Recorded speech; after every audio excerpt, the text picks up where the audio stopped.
Our guest today is Matt Watson, founder and CEO of Fullscale, and a 5-time bootstrap founder with 3 exits behind him. Matt grew up in a trailer park and worked flea markets with his dad from the age of 5. At 22, he founded VinSolutions, a CRM for car dealerships.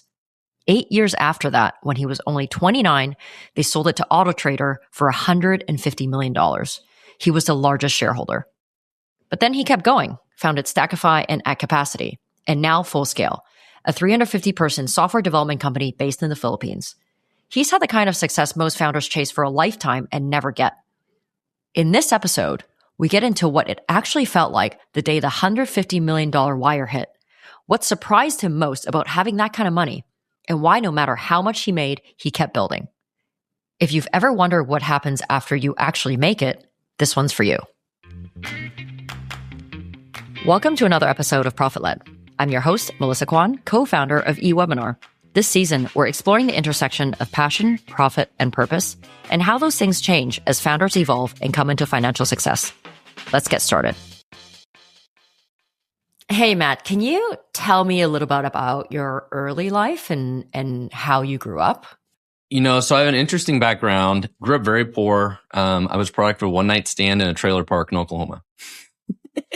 Didn't meet my father until I was 40. So I guess like a lot of entrepreneurs, I have a weird background, weird story. Another man raised me who basically was my father. And I actually grew up working in flea markets, selling stuff at flea markets. My dad would buy random things and sell them at the flea market. So I grew up in kind of that entrepreneurial spirit, you could say.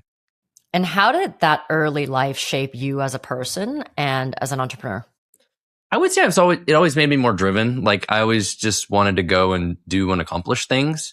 I think growing up that way when I was younger, like I was never scared of work. Like from the age of 5, I was out at a flea market making change and selling stuff. So yeah, I think that really helped create the work ethic that I see in my kids now and my kids don't really have. Well, it's tough to breed that, I think, right now in this generation. Tell me about your relationship with money early on coming from, I guess, that background.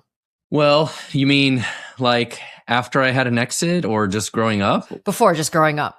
Like what was money to you? Like, how did you see that? Well, I grew up very poor. Like in high school, if I wanted new clothes for school, like my uncle bought them. Like I was very, very poor.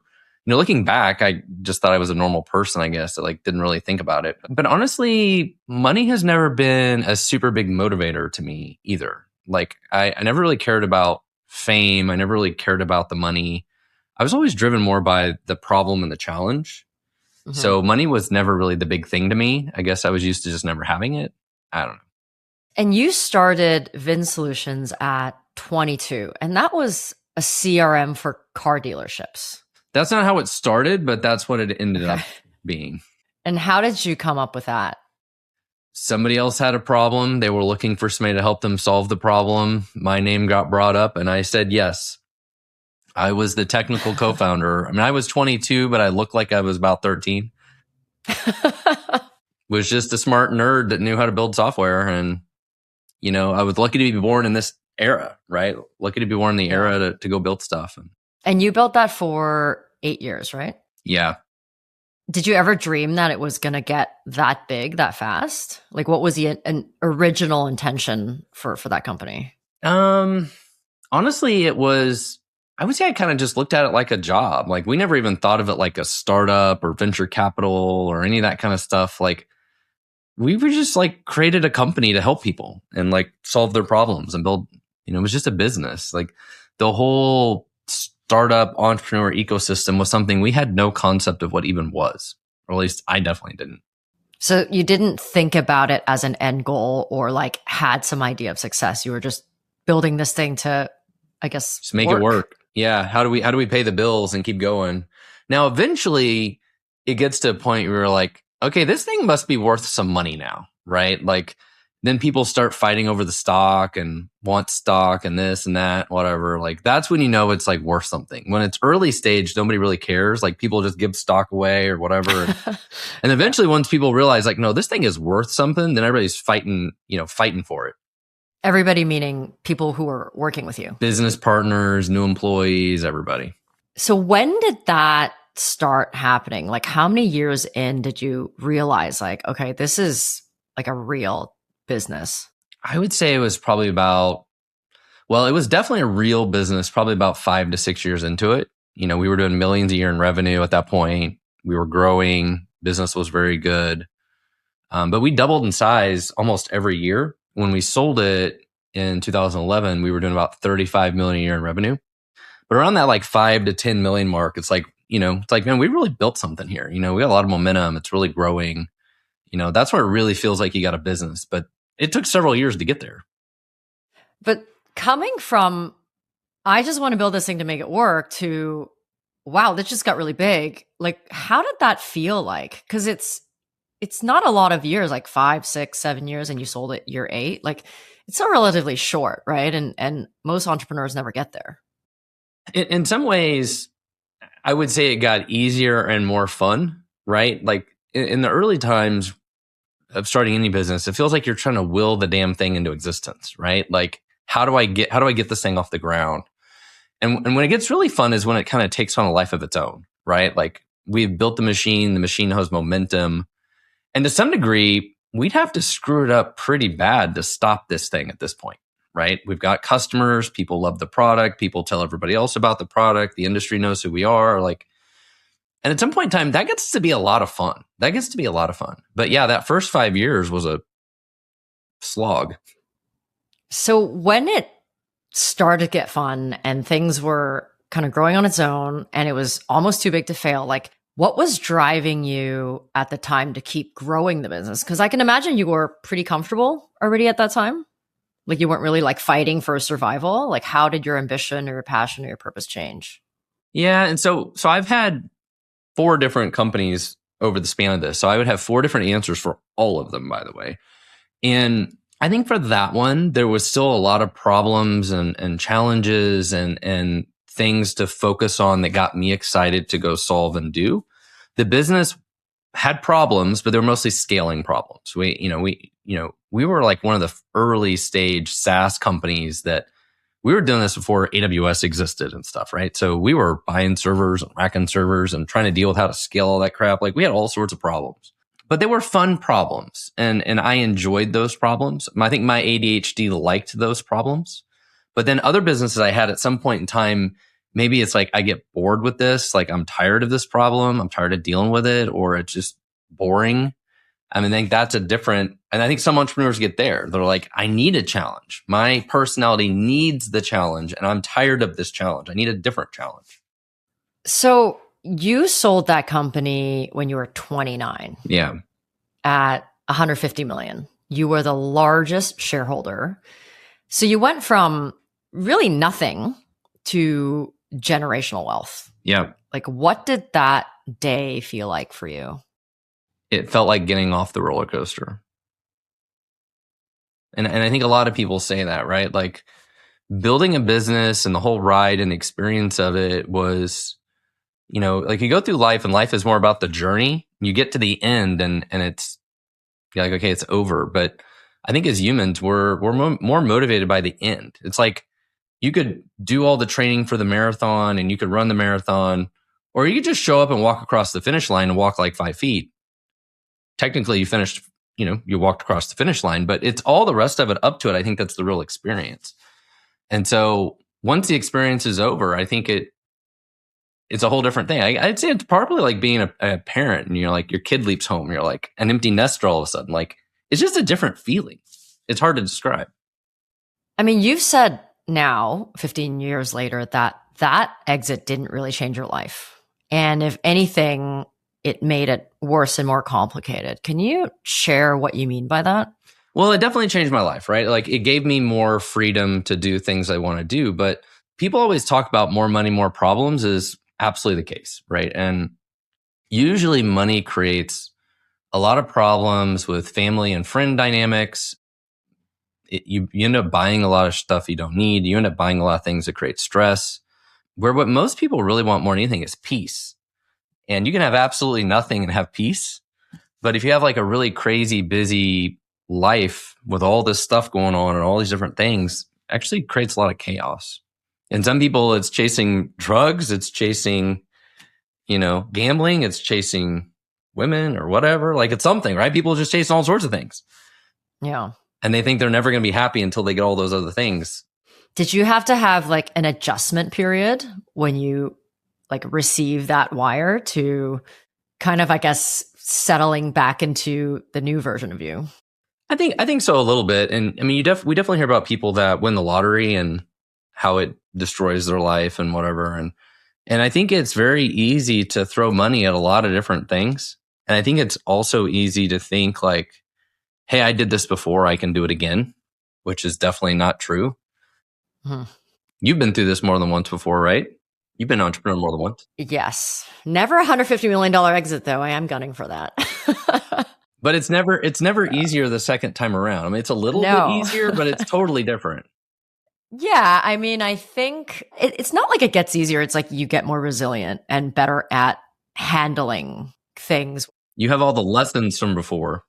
Well, it's like your first love is the worst, right? Like not like the worst, but most emotionally intense because like all these things are new, right? And then you just get better at having relationships. And I think, a company is kind of like your relationship. So you just get better at dealing with the problems and like, not overthinking things and not stressing yourself out so much. But yeah, like the opportunities, it doesn't really get easier.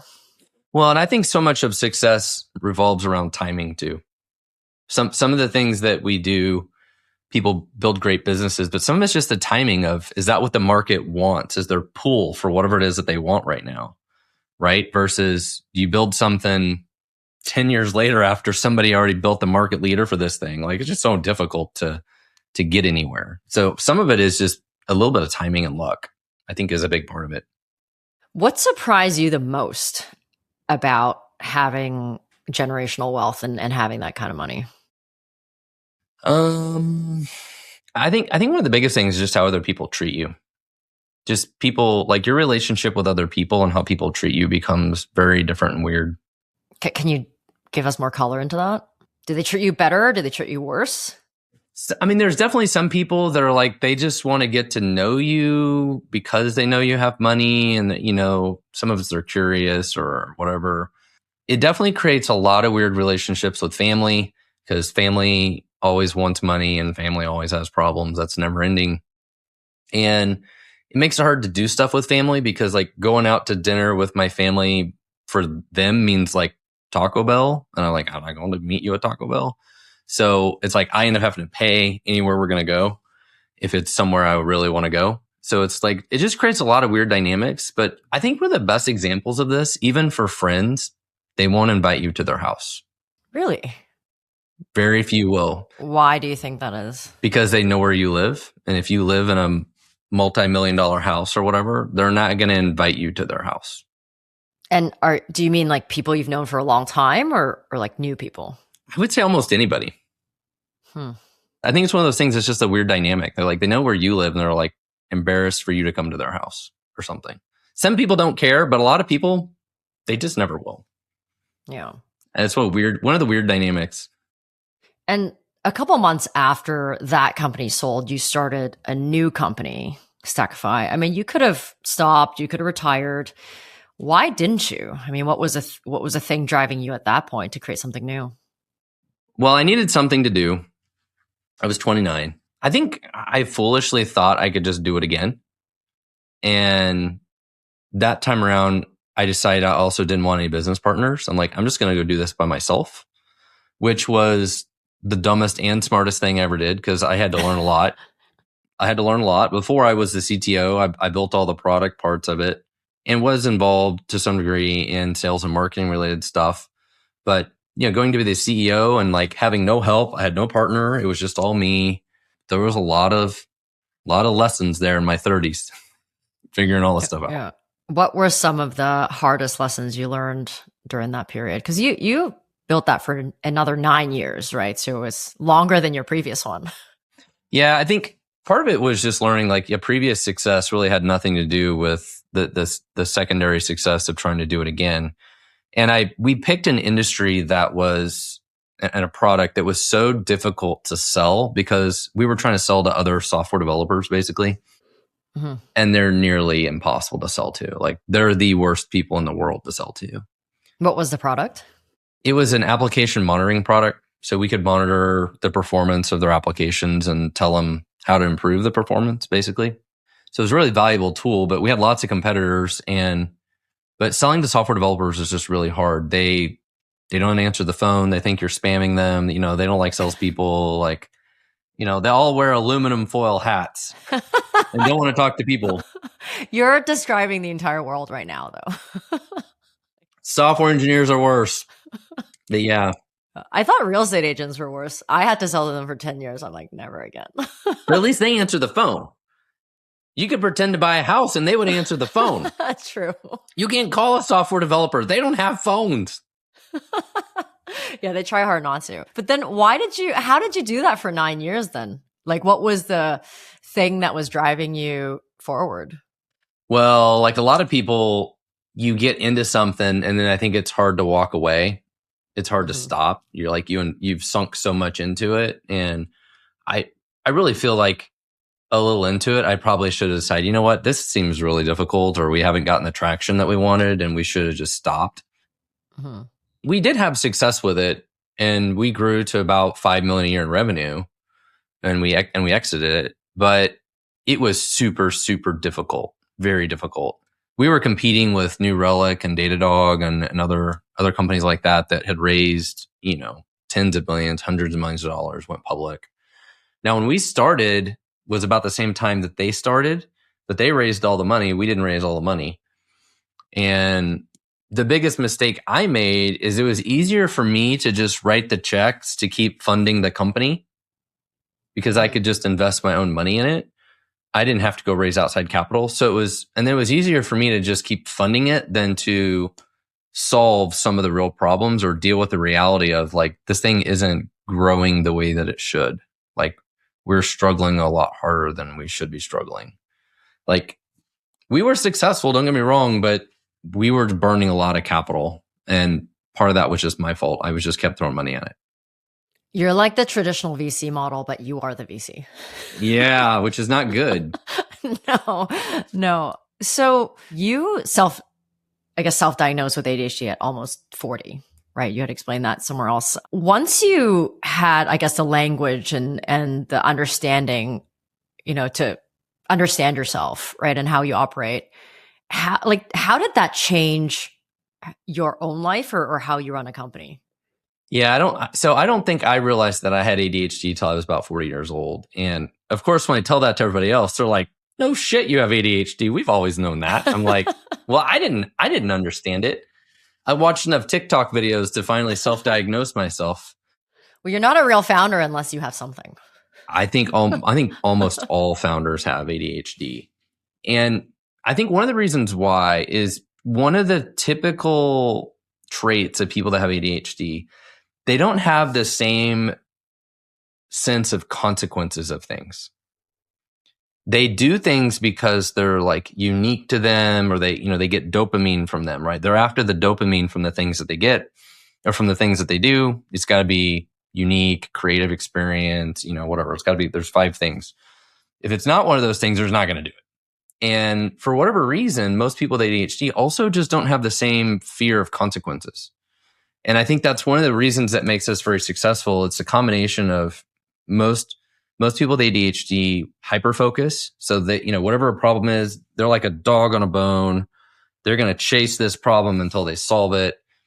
And they will just keep going and going and going. And odds are they eventually figure it out. And I definitely have that skill. But the other side of it is this: there's just no fear of consequences. Where you take somebody like my wife, and she would tell you 12 reasons why something's going to fail before you even start. Like, it's just fear in her head. That's because she's Asian. I mean, it's a lot of people. Yeah. A lot of people just, that's normal. They're worried about all the consequences. What if this doesn't work? All these things, right? And I'm like, my brain doesn't even have that. It doesn't exist. I mean, I see kind of a parallel as to how you described your childhood as well, right? Like needing to figure things out, make money, be creative, right? Like, I think that's also part of it. I also grew up in a very protected environment. My parents were always like very fear-based. Can't cross the road, can't go out by yourself. That was my wife's family. I remembered I couldn't leave the house by myself. Like my dad lived in Hong Kong, so we would go visit him every summer. I couldn't leave the house by myself because he was so afraid that something would happen to me until my early 20s. Oh, wow. So growing up in Canada with my mom was amazing, but every time we went back to Hong Kong, it was just like this jail that I had at home. Yeah. So after you sold that previous company, you started Full Scale. We did. So actually Full Scale started in the middle of Stackify, the application monitoring tool we were talking about. I needed to hire about 10 software developers, and that's where I partnered with somebody else, and we started Full Scale in the middle of it. And I was basically one of Full Scale's largest clients for a long time. But my business partner in Full Scale ran it. So he ran it, and I was basically just a customer. But it was actually one of the best businesses I ever started, and it was like an accidental business. And you've called it the most important company you've ever started. Why is that? I don't know if important is the right word, but I think it's been a fun business to run. I love that we're able to create a lot of jobs. We have 350 employees. So it feels great to create those jobs for all those people while serving our clients. So, it's a service-based business, right? So we provide talent, right? We go and hire amazing software developers and provide them to our client, but those people still work for us. We're not just like a headhunter or whatever. And so that feels great. And it's crazy. The first year of that business, we hired 100 people. It's like an accidental business that grew 100 people, grew to like 5 million a year in revenue or something almost in a year. It's been a great business. So you now are running an amazing business. It's growing. You have money in the bank already. Like, what are you going for? Like, is there an end goal? Like, what is the thing that gets you up in the morning to keep you building all these things? Hey, I want to take a minute to talk about the thing that makes my life and this podcast possible, my own company, eWebinar. Here's something no one questions. We expect every piece of content in our personal lives to be available on demand, from this podcast to our favorite TV show. But when it comes to business webinars, whether it's demos, training sessions, or onboarding calls, anything where a live person has to show up and deliver content, we're still asking people to be somewhere at a specific time on one specific date, hoping they'll make it, and it just doesn't scale. The average attendance rate for a live webinar is 30 to 40%. That means the majority of people who want your content never see it. Prospects who never see your demo don't convert. Customers who skip onboarding don't activate. Anyone who misses training won't adopt your product. eWebinar was built to solve that. We turn any video into an interactive experience that runs on autopilot 24/7 in every time zone. Your audience joins when it works for them, and our live chat lets you respond to questions in real time or later through email, so every question gets answered and nobody feels ignored. It outperforms live by every metric. Attendance, watch times, engagement, and conversion rates are all higher. When live delivery is no longer the bottleneck, you open up a whole new world of opportunities, and that's the real unlock. You're not just replacing the webinars you're already doing. You're finally creating all the ones you never had bandwidth for. The onboarding series, the product walkthrough, the sales demo for that segment you've been meaning to go after. Come see it for yourself. Visit ewebinar.com to join our demo at your own time. No salesperson required. All right, let's get back to the episode. Well, and that's what you mentioned earlier about motivation, like what motivates people. And to me, it's a different stage in life. And part of it is I'm getting older. I'm getting ready to turn 45.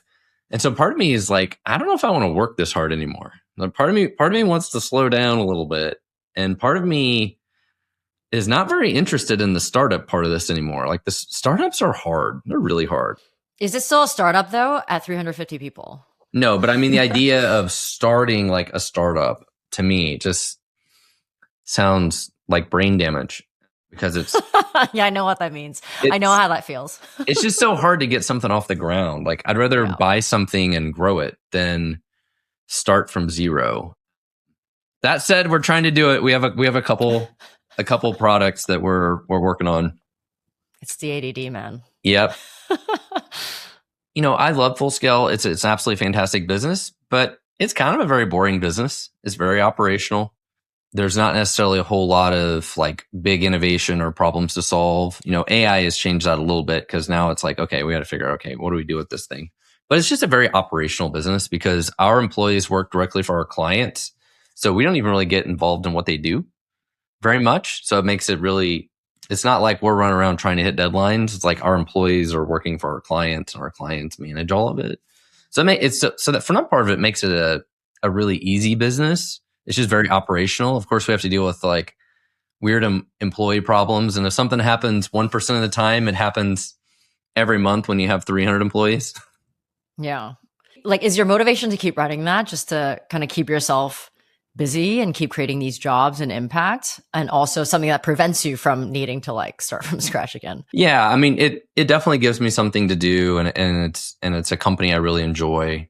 I really enjoy what we do. And I spend a lot of my time doing this kind of stuff, a lot of marketing stuff, which I enjoy doing, and meeting people around our local community here, local entrepreneurs here in town. So I really enjoy meeting with them. So.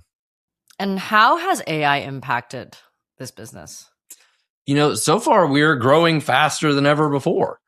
I think Accenture and some others who are basically like the giant monsters of what we do, right? They're huge, but they do very similar stuff to what we do. Their guidance on their stock stuff says that they expect a J curve. So they expect that in the short term, AI will have a little bit of a negative impact on the business.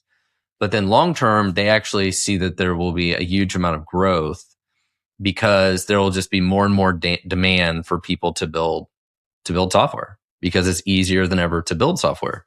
And then you have some people like Salesforce and a bunch of those stocks that are way down, and they rightfully should be. It's like, why would I pay hundreds of thousands of dollars a year for Salesforce plus hire 5 people to customize the thing when I could just build my own version and do exactly what I want?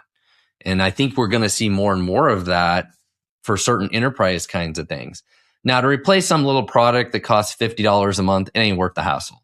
I'll just pay the $50 a month. But for some like giant enterprise thing, you're like, now we could just build our own version of this thing.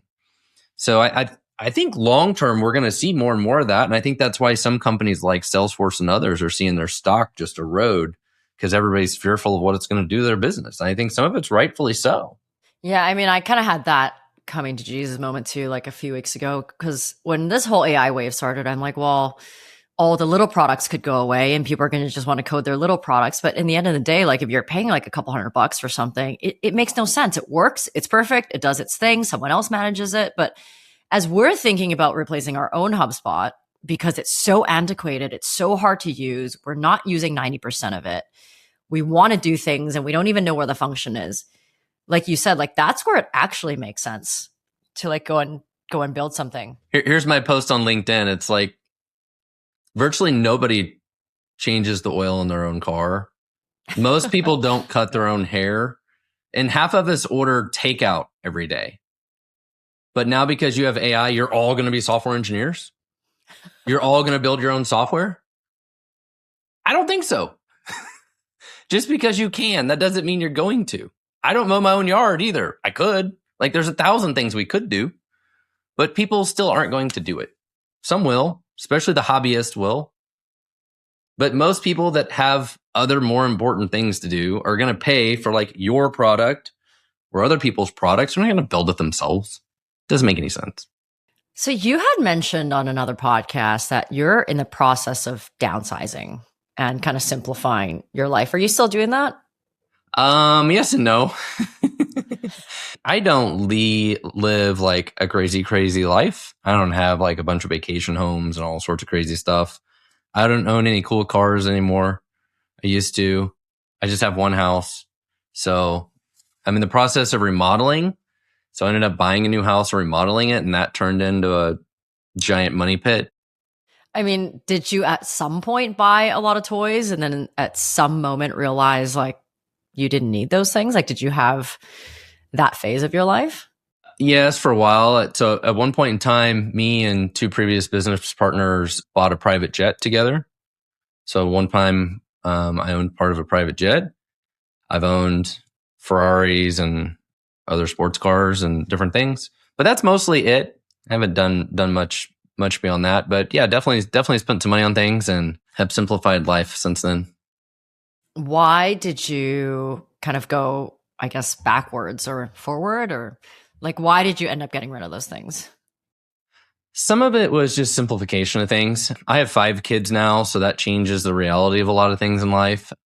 Can't take kids to school in a 2-seater car, and owning a plane with other people had its own problems of scheduling and different things to deal with. So, I think just over time, it's just learning, like, I don't really need these things and just simplifying life some. So maybe I will do it again someday, but for now, it's just been keeping it simple.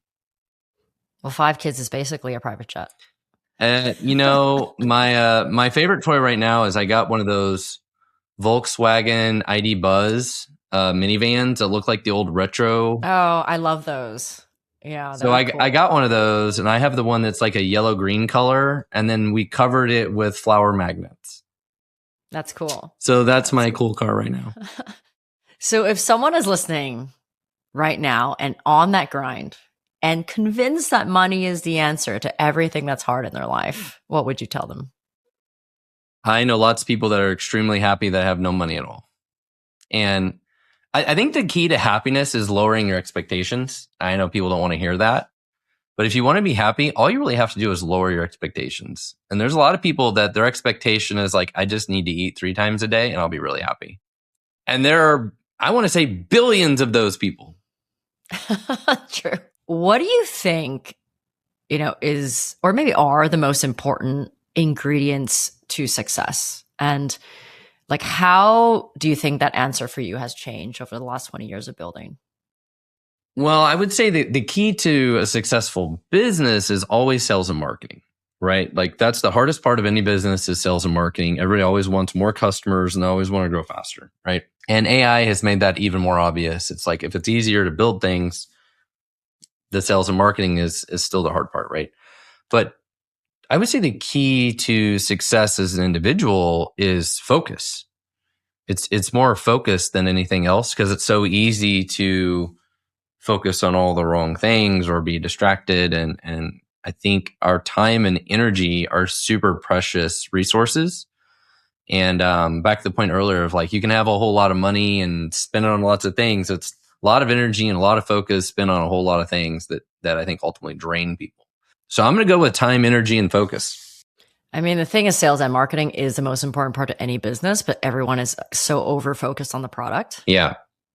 And you can have a mediocre product and a great marketing plan, and it will still see the light of day. And then you can improve the product. Yeah. But if you have the best product in the world, zero plan to get it out there, it's just never going to see the light of day.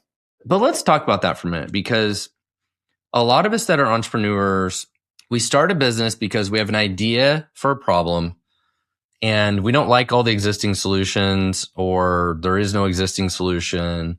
So we're the crazy one that's like, I'm going to go build this thing because I don't like how everybody else does this or nobody else does this. And so a lot of us are naturally builders. Like, we're in love with the problem. We're in love with the product. And depending on our personality, some of us more than others are 100% very introverted and builders. Like, leave me in the basement. I'm like mad scientist. I just want to build stuff. I don't even want to talk to people. Leave me alone. And the further you are on the scale that way, the harder this becomes, and the harder the lesson is to learn. It's like, you got to get out of the basement and you got to go talk to people.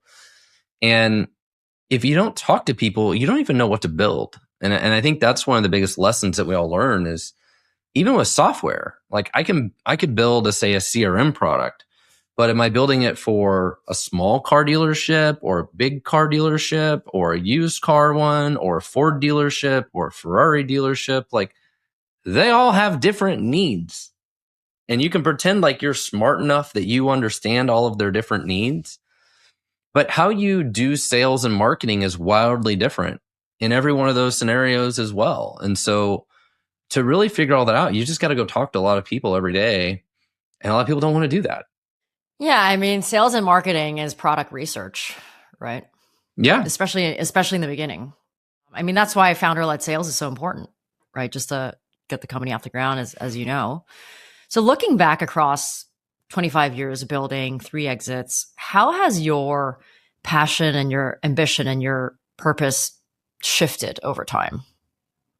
Well, I think we mentioned that earlier, right? Like what motivates me to keep going, and that's part of where I'm starting to realize a little bit at 45. It's like, why am I doing this anymore? Should I just retire? Like, what is the point? Like, if I don't need more money, why do I do this?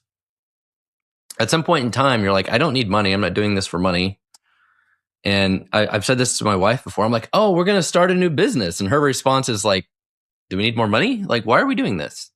Right. And so, but as humans, I think we're so motivated to just do more and more and more and more. I think it's really difficult for us to somehow stop that. Right. And I mean, you see people that are 60, 70, 80 years old, still entrepreneurs, still doing stuff. And I think some of it is just, we need the challenge. Like we also need a sense of purpose. And I think that's probably the more underlying thing, is we all need a sense of purpose. We need something to do. We need something to be motivated to do. But that could come in a lot of different fashions, right? People could do a lot of different things. And, I think sometime in the near future, I may be wondering, okay, what is that new sense of purpose for me? Because it's not really about the money anymore. Well, it hasn't been for a long time. Yeah. Did you ever think about retiring? Or were you always like, I just want to go and build something? After I sold Stackify, I didn't do anything for like a year or so. And honestly, I would say I felt kind of lost. I felt like I didn't have a sense of purpose. And I was so excited when I started another business with a friend. It was called At Capacity, just to have like a team and something to do again. Like, it just felt great. It just energized me to have that sense of purpose. So to me, I feel like everybody needs a sense of purpose. Yeah. I mean, I had a similar moment in a much smaller scale last year, where last year I've been building for like 14 years and never had a good enough business where I could pay myself like a real salary for someone my age. My first 2 businesses were okay, but I was always like the lowest on the totem pole type thing. And starting at UWebinar, my only goal was to pay myself $20K a month. It never made that kind of money. And eventually, after like 4 years into the business, I was like paying myself little by little after everyone else got paid. And I was able to do that because I had a previous exit. And I was finally making, $20K a month. And for a few months after that, I didn't have any inspiration, didn't have motivation. I didn't want to work anymore. And I couldn't figure out why. And, I went through a lot of self-reflection and work and self-development. I realized when your only goal is money, Yeah. when you reach that, it was a huge sigh of relief, because it told me like, okay, we're finally after 14 years, I think I can make this into something, 3 companies. But at the same time, I'm like, so why am I doing this again? Like, if that's all I needed. And the ironic thing is I started companies to be rich, but bootstrapping and starting mediocre businesses taught me how to live with very little. And I'm super happy, right? Like we don't have everything that we want, but I'm not lacking, in any way. So I had to really go through a journey of like rediscovering like, okay, do I really want to keep doing this? Or is it over? Do I even like building businesses? Or should I just try to sell this thing? So it's a real thing, when you just need to feel like what you're creating means something to you. I saw something the other day about like we all need goals. And for a lot of us, sometimes the goals seem kind of silly or what have you. It feels silly to go through like, oh, we're going to hit this, whatever goal and whatever. And we know half the time, like the numbers are all made up anyways. But I think one of the things it talked about is don't actually start with the goal, start with the reward. It's like plan a reward for yourself and then set some kind of goal attached to it. And part of it is just having that carrot out there of like, this is the reward that I'm working towards, right? And that reward can continue to change. Like when my goal is by Q1, we hit this number. If we hit that number, we're going to go to Paris and we're going to go celebrate and do this big trip or whatever. Maybe you could have won anyways, but it's like now there's that goal that's attached to it and that helps keep you motivated or whatever. I think because we all need something to look forward to and something to motivate us. And sometimes maybe we can kind of manufacture that a little bit, I guess. I mean, I think the thing I learned from that experience was an unreachable goal can actually be the fuel to your fire. Once you reach it, you're like, well, and now I need a new goal. Yeah, but eventually you're going to burn yourself out though, too, right? If you never get there. Well, but I think that's why you need to find purpose in just the thing that you want to make, right? And for you, it's creating impact with people. Yeah. Changing their lives, like employing them. Like that's awesome. Like providing hundreds of jobs every day. Like that's awesome. Yeah. And I mean, realistically, the 350 jobs that we create probably actually create over 1,000 jobs in the local economy there, because those 350 people are extremely, extremely highly paid. They go spend a lot of money all over the place. Right. So that's really cool. It's really, really cool. Matt, last question for you. How do you define success today? I think everybody would define it differently, right? So for you, it might be getting to that, salary you wanted to make. It's like that feels like success to you.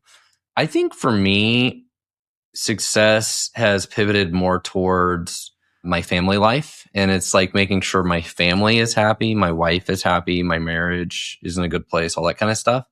To me, I think that's the number one thing I always think about now is like, if that part of it doesn't feel like it's successful and thriving, then that's the bigger problem. Where I think earlier in my career, I had some marital issues and I actually hid from the marital issues by working a lot more. And probably somebody listening has been there or is there. And so I think for me, it actually starts with the personal life success. And it's the stuff that doesn't have anything to do with money. It has to do with your relationships with your family and friends is become even more important, I think, for me.